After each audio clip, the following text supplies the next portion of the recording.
So,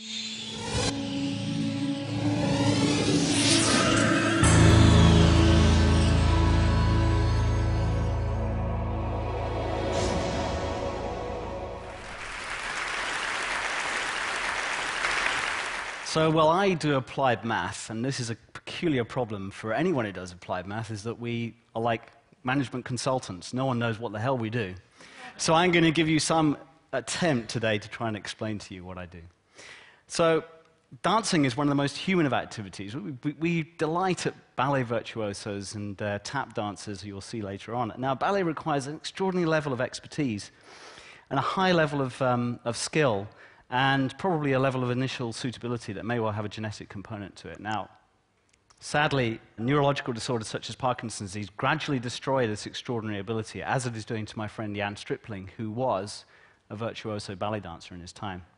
So great progress in treatment has been made over the years. However, there are 6.3 million people worldwide who have the disease, and they have to live with incurable weakness, tremor, rigidity, and the other symptoms that go along with the disease. So what we need are objective tools to detect the disease before it's too late. We need to be able to measure progression objectively.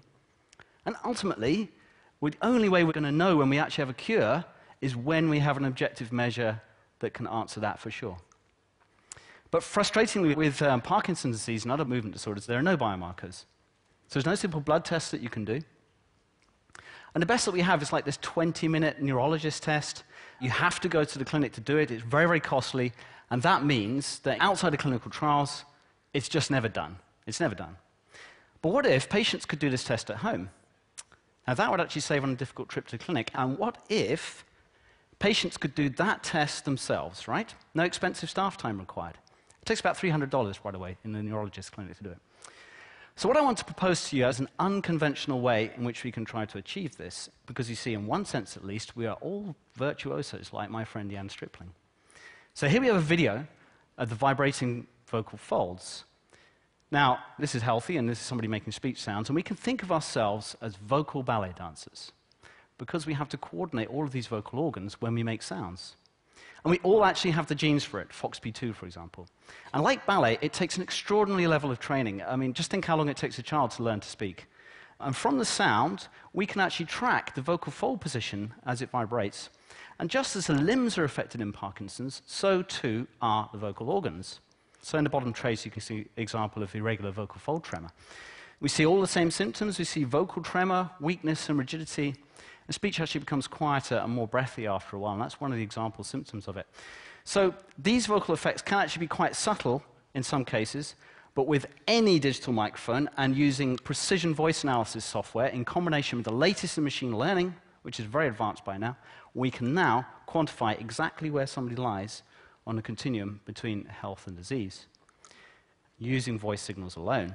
So these voice-based tests, how do they stack up against expert clinical tests? Well, they're both non-invasive. The neurologist test is non-invasive. They both use existing infrastructure. You don't have to design a whole new set of hospitals to do it. And they're both accurate. Okay, but in addition, voice-based tests are non-expert. That means they can be self-administered. They're high speed, take about 30 seconds at the most. They're ultra-low cost. And we all know what happens. When something becomes ultra-low cost, it becomes massively scalable. And so here are some amazing goals that I think we can deal with now. We can reduce logistical difficulties for patients. No need to go to the clinic for a routine checkup. We can do high-frequency monitoring to get objective data. We can perform low-cost mass recruitment for clinical trials, and we can make population-scale screening feasible for the first time. We have the opportunity to start to search for the early biomarkers of disease before it's too late. So, taking the first steps towards this, today we're launching the Parkinson's Voice Initiative. With Aculab and patients like me, we're aiming to record a very large number of voices worldwide to collect enough data to start to tackle these 4 goals. We have local numbers accessible to 750 million people on the planet. Anyone healthy or with Parkinson's can call in cheaply and leave recordings, a few cents each. And I'm really happy to announce that we've already hit 6% of our target just in 8 hours. Thank you.